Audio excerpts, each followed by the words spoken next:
Hi, I'm David with EV World News, talk about electric vehicles, green energy, and the stock markets. And I'm here today with our founder and chief editor, Bill Moore. How's it going, Bill? It is going fine. Thank you for asking. Oh, excuse me. I You got a all bit of a right? yeah. I think I just swallowed my drink funny. Oh, I okay. don't know, like getting too old for it to go down my throat. Now it wants to go into my esophagus Uh-huh. or whatever. Yep. Yeah, yeah.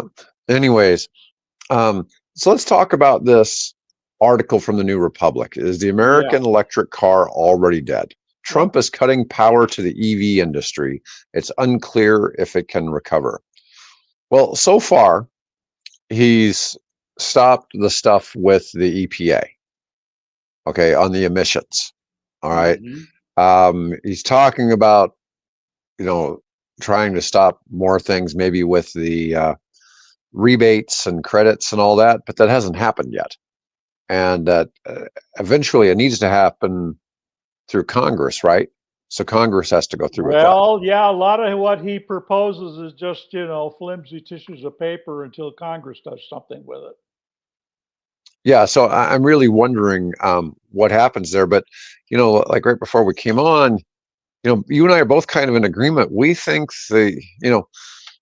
and if people have watched us enough, they've seen I'm very much in favor of the U.S. big three automakers surviving and thriving, right? Yes. Yep. Yeah, and I've always been a really big proponent of that. That's they're about as American as you can get in terms of manufacturing in this country, at least what people think of as manufacturing.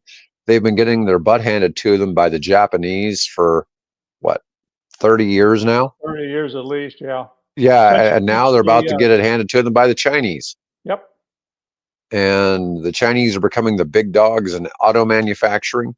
And I don't know if the US automakers can adopt to EVs fast enough to be competitive, because EVs are going to take over. We see it. We see how it's going in the rest of the world. It's eventually going to happen here. There's kind of a couple of odd things though. When you look at EVs and you look at how much Americans like big SUVs and big trucks and things like that, I mean, that you wonder if people can make that transition. Now we've talked about this to a certain degree. It's like, is what Trump's doing, is he going to be able to stop the rebates? But one thing that a lot of people don't understand about, well, and this has helped both EVs and big trucks, is that Section 179 deduction. And they just renewed that Section 179 reduction. It is really, really a favorable deduction for companies like Ford, GM, and Ram. Okay, Right. because it's really geared towards 6,000-pound pickup trucks and SUVs. Okay, but you always hear this about how heavy EVs are. There's not a whole lot of EVs that actually weigh 6,000 pounds to qualify, but there are No, some. yeah, you count them on one hand. Yeah. So the idea is, I know somebody who last year, might have been the year before. It was the year before. Went out and bought a new Model Yep. went out and bought a new Model X right at the end of the year so that he could get the Section 179 deduction on it. Okay, because it Okay. qualifies, because it's a heavy enough vehicle. All right. But that alone, that tax break is, for somebody who makes that kind of money, is much more significant than the tax credit on EVs. Okay, Okay. and so Well, it's kind of, I don't make that kind of money, and I don't I, qualify. I I get that, but what I'm getting at is a lot of this push towards EVs are only making it because of the incentives from the government. There's a huge incentive on full size pickups and Mm, stuff for small business owners to buy a pickup truck and be able to expense the entire vehicle in that year. Okay, it's yeah. a big deduction. I mean, it can be over $100,000 in that year, whereas historically you had to depreciate that vehicle over, say, 5 years. Ah, okay. All Okay, right. so it's a significant advantage now. And see, and then in year two, because you've already depreciated it fully, you can just deduct mileage. Okay. Okay, so you're able to double dip on it in a way that you can't if that law Hmm. didn't exist. So Who wrote that one, I wonder? I don't know. I have to go back. I think it Yeah. was Bush Jr. as I think when it came Okay. out. Yeah. So it's been around for a while. It's not Not. something new, and nobody ever. There was being grandfathered out, and I think that it's been ungrandf or like it was being weaned off, like Right. 20% Right. less Deduction over deduction time. each year, Right. and I think it's just been reversed. I mean, I think it's been reversed under the Trump administration, and I'm Okay. not sure how they change anything in the tax code by executive action. Well, if we have any investigative journalists listening, it might be a good thing to do a little snooping around and find out who wrote it Yeah, and who benefits. Well, we know who benefits, whoever buys these vehicles, but in who benefits from the purchase of the vehicles. So anyway, yeah, it's interesting. I hadn't thought about it that way. no, but this is something that is a huge deduction that Bill, you and I have talked about this a little bit before, but when I see the complaints that EVs only sell because they get these rebates, it's like you do realize that these same bigger incentives are out there for full size gas pickups and Tahoes and Suburbans. It's kind of why everybody wants to make the bigger 3-row SUVs. Why they're Right, real popular. right. It's one of the problems with why EV adoption hasn't worked as well, um, is because there are some challenges in that space with how efficient EVs are compared to a gas vehicle. If you're legitimately towing your boat, legitimately towing your trailers and all that, I mean, I don't see all these people out towing. I know people who do, who are in the construction trades and tow most days, but that's not that common, right? Yeah. Those people are definitely an exception. Let them keep their gas vehicles if they need to. Okay. But for everybody else, it doesn't really make sense.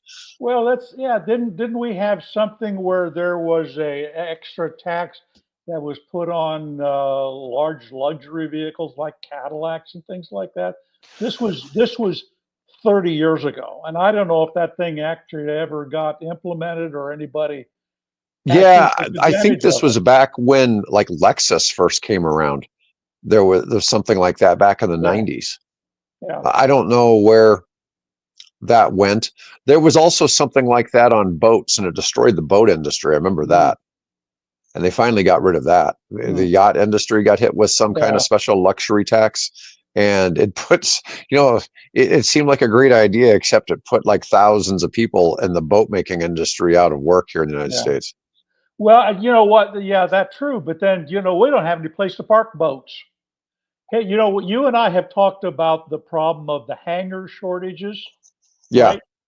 It turns out that there is a berthing marina shortage of comparable size. Is that if you wanted, let's say I decide that I'm going to really downsize, right? And Hmm. I'm going to live on a sailboat that I have bought. I've got no place to put it because they're all the berths, there's all tied up and there are waiting lists for berths. So, you know, Yeah, Bill and I have discovered this problem. We don't have a place to park our private aircraft or yeah, our our yachts. corporate jet, where are we going to park the EV World corporate jet? You know, Yeah, no place to park our private aircraft or our yachts. Yeah, it's a problem. We just can't get a place to park them. yeah, Yeah, yeah, yeah, it's a real problem for the average American, right? yeah, exactly. Yeah, but it has been kind of amusing, looking at some of these, you know, issues that are out there that you just wouldn't recognize that those No, problems existed because it doesn't affect most of us, right? yeah, yeah, I don't own an airplane. I certainly don't own a yacht. So, Yeah. Well, there's no body of water around here that you can float much more than a rubber raft or a canoe in. well, yeah, I don't want it in the Missouri, that's for sure. Yeah. Anyways, Anyway, but um, coming back to, I posted a link to the article because I mhm. really think that it's an insightful article. It's a little bit of a long read, but it's certainly, I think, worthwhile your time because it does ask a legitimate question. Was the Biden approach the correct approach to stimulating a transition to electric technology? What will happen with the new quote anti EV approach of Trump, who, by the way, then the following week has a bunch of Teslas sitting in front of the, or the back, actually, Rose Garden side of the, um, or I don't know, is it the front? I don't know now that I think about it. But anyway, had it at the White House, advertising and telling people, hey, you got to invest in Tesla. Um, is that approach going to work? What's the best approach? And basically, the conclusion is that if things stay as they currently are, the American automobile industry is, pardon my language, screwed. And I've got a link there. You really, I encourage everybody to download the article and take a look at it because I think Kate did a really good job on it. So while I didn't keep an article for it, yesterday there was Hyundai officials and Trump were announcing another $20 billion investment Investment, yeah, in manufacturing in the United States. yep. And one part of that was 13 billion towards, I think 7 billion was towards like a battery plant and 13 billion towards an EV manufacturing I don't facility. recall the exact These breakdown. weren't to make gas cars. Yeah. So I think you're going to have some pressure on the Trump organization to really keep the rebates. I mean, it's not fair to the manufacturers to have to No, keep changing direction every 4 years on this. And talk about whiplash. I mean, you got to build these things with a 20-year, 10, 20-year vision of putting money in, developing the technology, and then getting some kind of a return for that investment for you and, for your shareholders. And this whiplash back and forth, that only hurts American industry, right? It it doesn't does. help, it hurts. Yep. So, Hyundai is able to manufacture EVs at a profit. Okay. Hyundai and Kia. And there now we had this thing with Mary Barra talking about how GM is now in a gross profit on right, EVs right. if we don't count the cost of infrastructure. But Ford still isn't. Stellantis still isn't. No. In fact, And we're gonna talk about Ford, I think, here in a minute, right? yeah, we've got Yeah, something on them bringing a vehicle back. right. Yeah, but it's just it's difficult. I don't think that's right to the manufacturers, and I don't know. I see all the stuff about drill baby drill and how they want to Oh, keep America strong in energy, but you look at it, it's like, well, all the electric cars use 100% American energy, mhm. and there's something more to it, and I think they're at a bit of a crossroads when they start looking and it's like, oh, you know, Tesla is the most American made brand. And what would we say the other day? The second most American made brand was Honda. Yeah, yeah. Yeah, the big three. What was it? The eighth most American made car is the Jeep Gladiator truck. And then I think like the next in the top 20 was Yeah, like number 17. yeah, Might have been something like another, that. might have been, oh, it was a Lincoln. It was a Lincoln, There was a was like Lincoln, number yeah, 17. I forget it's not Navigator, it's some other Corsair, Yeah, wasn't it was something that we weren't it? I think it really was that called familiar with, Corsair, like the yeah. Corsair or something like that. Right, yep. Yeah. And then, but almost the top 20 was full of Honda, Acura, Mhm. Tesla. Yeah, Yeah, Honda, Tesla and Honda Acura dominated something like over half of the top 20 spots right. as far as the most American made vehicles. And remember that these are being made not by or Korean workers, not by Japanese workers, not by, uh, Chinese workers. They're being at least assembled. Now, I was just No, no, reading no. here. These aren't just made by American workers. These are made with American parts. Well, yeah, that's So what.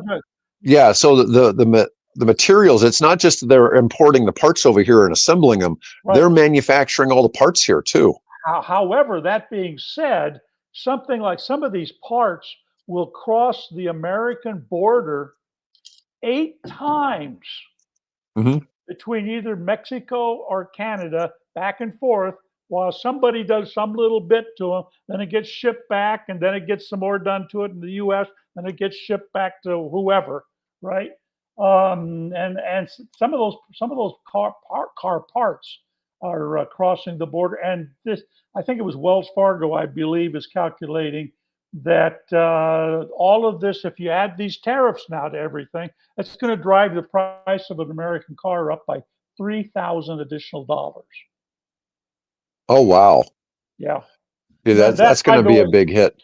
yeah, that by the way is also in this article again, which I have linked. I don't generally link to articles. We uh, have other things to discuss and things, but I did. This one I wanted to focus on. So Yeah, it seemed like a pretty decent article, but it was talking about how a lot of it, how the plants were unionized, people lost their jobs, and they come back and they're making half the wages, or you know, yeah, and well, that of course then that gets, yeah. It's real. Like I said, Kate has really done, the author of the article has really done a bang up job on bringing all the disparate pieces together and telling it through the story of basically of one auto worker who has gone through, pardon the expression, gone through the mill on this yeah, whole they thing quote and some how it impacts. interesting statistics in this article. Yeah. So, Yep.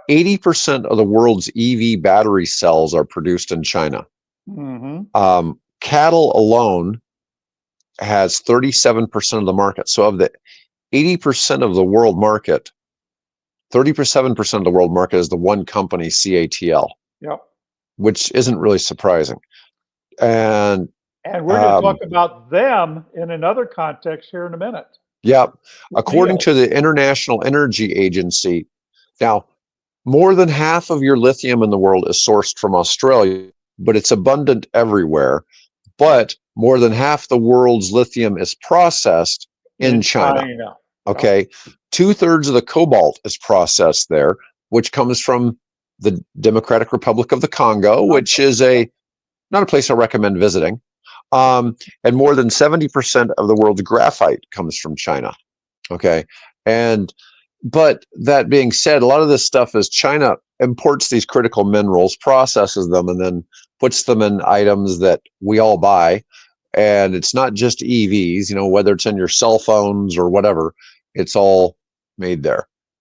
Um, I have in relation to that, can I share a personal sure. experience with this whole thing?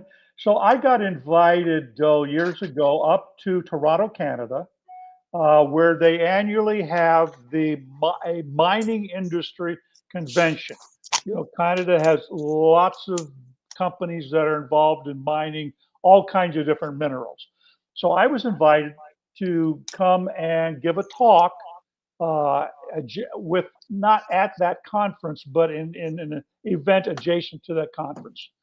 And then Mhm. after that, the individual that invited me up and paid my way, then flew me to Montreal to give another address, give the same address to another group of people. In this case, this particular company was developing a lithium mine in Quebec, and so he had a bunch of investors there that he wanted me to talk to about the future of lithium and electric vehicle technology. One of the people, actually there was more than one, but the one, at least one of the people there was a representative of a Chinese company that wanted to take all that lithium, that the rock, this spodumene, I think it's called spodumene, something like that. They wanted to take all of that then and send it to China to then process it into lithium carbonate, which is what is the main mineral that's used to make the lithium ion batteries. So I thought that was interesting, is that even this early on, this is in This is wow. This is like, the early 2010 era, either before or after, sometime in that time frame. I don't remember exactly the year now. Um, but they were that already there saying, okay, we want the lithium ore from Canada to process at our facility in China. Yeah, well, China's figured it out. There's Yep. a lot of things that China's done a great job of figuring out, and it's kind of the U.S. is getting left behind. Well, which brings me to one of the paragraphs in that Atlantic article. They says as more. Let's see, where was it? Starts up here. They should have started a decade. Yeah, there it is. This is like on page 8, something like that. The big three are not posed to dominate the global EV supply chain in the lofty terms the Biden administration envisioned. They would have needed to enter the race over a decade ago. Yeah, they're really behind. Yep. They're really Yep. behind. Um, but like I was saying, you have incentives for people in the United States to purchase and drive the large vehicles, and Yeah. because there's this incentive. I'm not saying it's a bad incentive. Okay, there's a lot of great benefits for small business to be able to take advantage of the accelerated depreciation that the Section 179 section gives. Hmm. It's just that it has the downside of it when we're talking about the EV transition is it's made it so that big trucks and big SUVs are a status symbol here in the United States. And so a lot of people then want to go out and drive these large vehicles Yeah. that wouldn't be incentivized otherwise. And then I guess also it could be the perception or the sense that getting something, because all the other vehicles on the road are big. I got to have a big vehicle too, just to protect me and my family. Right. You know? So I want to move on, and I Yep. want to go ahead and talk about NIO and CATL. Yeah, So that's interesting.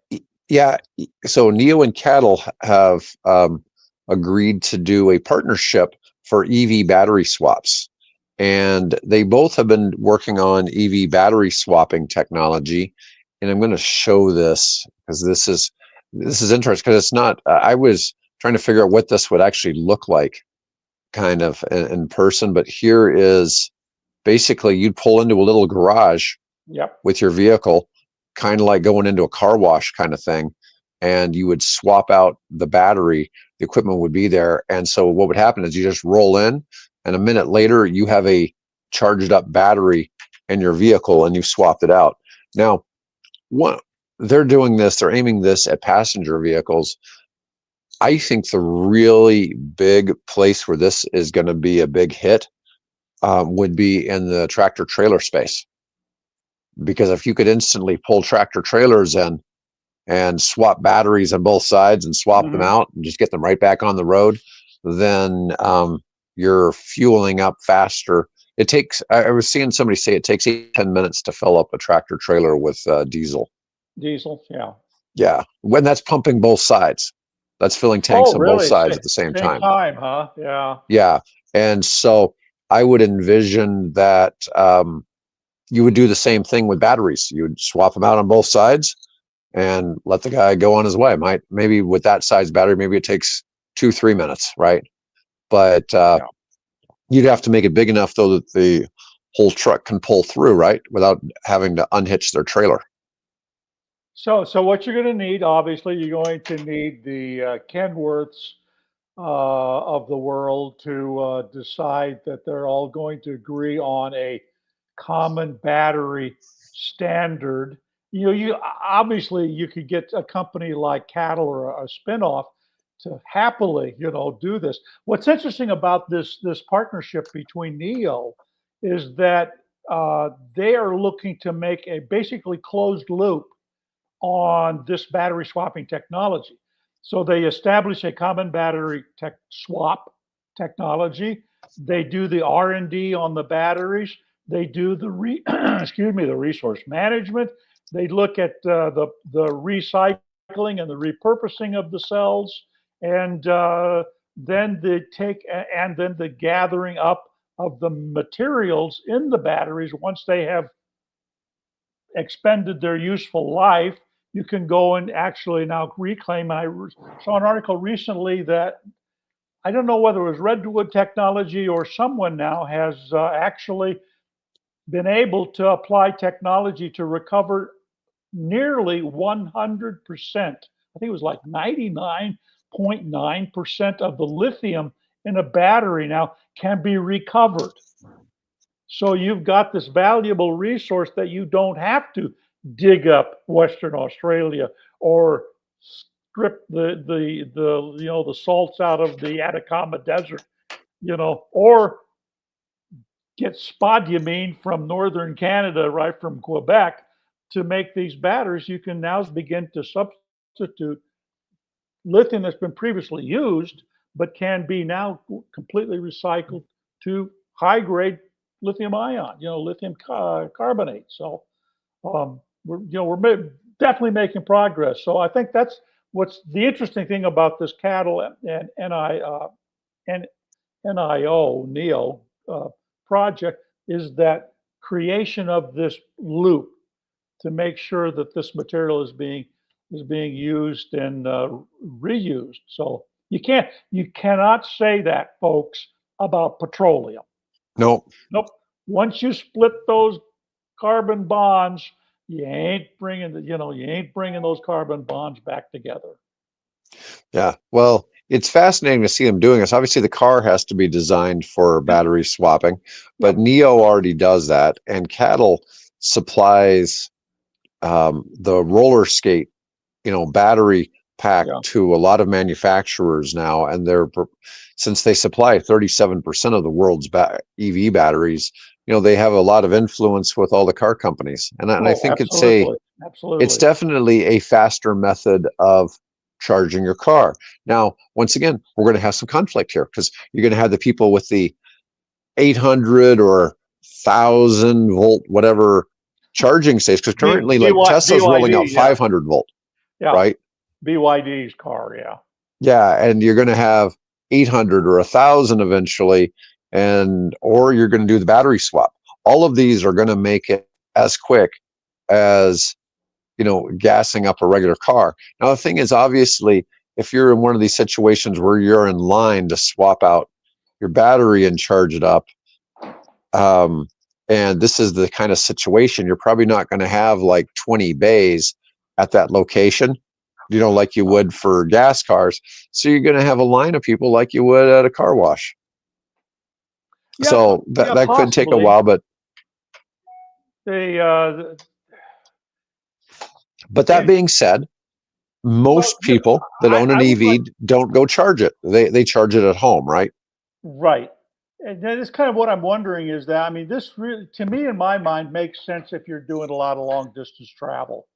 Because Hmm. most people, if they're just using the car to commute back and forth to work or school or, whatever, there's shopping, that car will sit, right?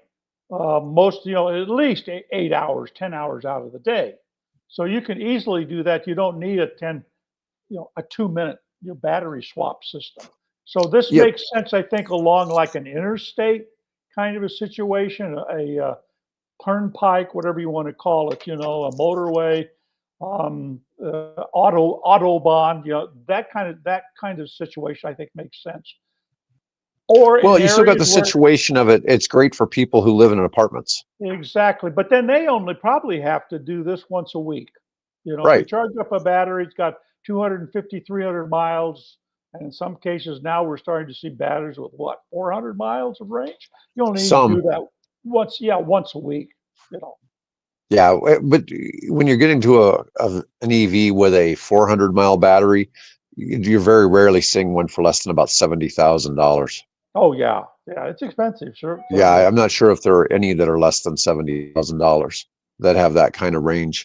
Um, but anyways, I thought that was interesting because we are seeing this being a viable, knowing that cattle is involved, it's going to become a worldwide phenomenon. Yeah. Well, they've got, NIO by itself has over 3,000 of these stations. and they're not only in China, but they're scattered across Europe, from Scandinavia to France, Germany. Oh, I didn't realize that. I thought they were Yeah. only in China at the Oh moment. no, no, they've got stations like a pretty much Europe and in China, and they're looking to think what add another so they bring that total up to 4,000 stations. So I had kind of a funny article. Well, I shouldn't say funny. Um, Somebody really big in the green space, just green everything that promotes green businesses and things like that. Sent me a Fox News article, Okay, and you and I talked about this one a little bit previous. Flash. America's smallest EV truck prototype has arrived, Oh and yeah, this is talking about the Tello. So yeah. California-based EV Tello. I was just surprised that it was in a A um, pickup the size of a mini. yeah, it's basically the size of a Mini Cooper, Yep. but let me see here. But it looks like a regular pickup truck, Mm-hmm. but it's just designed differently. But apparently, it does have a 5 foot bed, so you could carry around like sheets of plywood. Yeah, you just lay the tailgate down and strap Yeah, it down, and you're good to go. yeah, it's an interesting look. Let's see here Can we play if we it? see this, if it plays. My dad feels at home again, Oh and it's God, it's something giving that me a gives me commercial. Oh Well, yeah. we can forget that. But anyways, yeah, it's a small vehicle, and it's supposed to come out, I think, by about 2027. It's got a full 5 foot truck bed, but the whole vehicle is only 152 inches long, the size of a Mini Cooper SE. Hmm. But it Yep. has 300 horsepower and a 260-mile range. And they have an upgraded version with all-wheel drive with 500 horsepower and a 350-mile range, 0 to 60 in 4 seconds. That'd be kind of cool. But it's a very small vehicle. It's got kind of a weird look from the front. Um, but hey, in the electric truck space, we've already got weird. We've So already got weird. Yeah, yeah. yeah, And so now you this got the is cars. Now you got 46,000 of them being recalled because the glue that holds the car together is failing. that's interesting. So the Tello MT1 will start at 41,500 for the base model. They've had 5,000 pre-orders, which and it translates up to $250 million in customer commitments. But as our friend Jigger Shaw said, only maybe 3% of that may convert. Yeah. Um, and that they have a horrible that manufacturers who do these have so far have a horrible conversion on pre-orders. So, which I find that kind of hard to fathom that all these people would put 100 or $500 down or whatever, because it's usually not small. Well, are they doing? That as people when they started doing the Tesla very early on, you could pre-order the Teslas, and that would get you in line to accept delivery when the car became available. And then people were, because it was demand early on, people were selling those slots for more than they paid for them, Yeah, right? when the Model 3 came out, I mean, it was bedlam. People trying to buy that. I mean, that's been Right. the release with all of the Tesla models. Pretty Yeah. much, Yeah. there's been outrageous demand for the vehicles, and I think they've done better. But as Jigger was saying, you need to be able to produce about 400,000 units a year to be successful long term in the auto industry, and only so many companies are able to produce Yeah. those kind of Yeah. numbers. All right, so this article is requesting Ford to bring back the Flex as Yeah. an EV. Now, I don't know how much I necessarily agree with this. I always thought the Flex was kind of cool looking, you know, Well, not, what my thought was on this thing is that Ford decided to create a brand new car with the Mustang Mach-E, right? Hmm. Which sort of angered the Mustang owners and that whole sort of subgroup of sports car kind of enthusiasts. And then, of course, they decided they took their best-selling pickup truck and make that electric, and that has not been a sterling, winner. In fact, Tesla, there were certain periods of time when the Cybertruck was selling better than the F-150, right? Right. The Lightning. So, what is it that people are, what's really selling well? Well, the Rivians, the pickup version of the Rivian and the SUV version of the Rivian. You've got Volkswagen, bringing back the Scout, right? I got to think, you know what? And the Buzz. And the Buzz. I said, that's probably not a bad idea if you wanted to bring back a line of EVs that would appeal to the SUV crowd, appeal to the off-roader Jeep group, right, and would appeal to the soccer moms and things like that. That Flex would have been a perfect vehicle to do that with, and it didn't have the sort of the what's the veneer or the gloss of patina that the Mustang had, so you wouldn't be angering those people. Yeah, that was in my mind, that kind of made a lot of sense if they had done that. But then again, hey, I'm Well, not Jim Farley, Ford so Ford makes an electric Explorer in Germany, yeah, but they don't sell it here in the States. yep, Um, the Flex would make a lot of sense, but I mean, right now they brought back the Bronco, right? And yeah. I mean, I looked at some of those, and it's like, man, they look a lot like a Rivian. Why not just make them Why electric? not just electrify that? Yeah, and and Yeah. that being said, they are, you know what? They're smart people there. I'm sure somebody had a proposal that said, let's do this, and whatever reasons you know, it got axed and they decided to go the direction they did. But I would bet that there was some bright engineer at Ford who said, hey, why don't we, do this? And they may yet, they may come back and, the next Detroit Auto Show, they said, here's the electric flex, right? So we'll, Hmm. we'll see. But I think it's a good idea. I mean, one of their arguments would be able to undercut pricing on the Volkswagen ID Buzz. Well, the Buzz isn't cheap; it's in the sixty Oh, thousands. no, no, no. Yeah, but they're saying that there's such a shortage of three-row EVs that this would be kind of a perfect thing. It was kind of designed as a crossover SUV and wagon. Right. What was the original idea? And I don't know. It's kind of a cool thing. I'd like to see an electric Explorer here in the United States. They know it wouldn't outsell the Explorer, but it probably still would sell well. Let's see. There was some other news this week, and this was kind of dubious. So this was from a few days ago, actually. But California announces it has more electric charging stations now than gas station nozzles. I Yeah. don't know how that's even possible. I mean, that this says there's 120,000 gas station nozzles in the whole state of California. There's 178,000 electric charging stations. That's Wow, I incredible. wouldn't have guessed that there No, was I wouldn't either. that many. I mean, that's a huge number.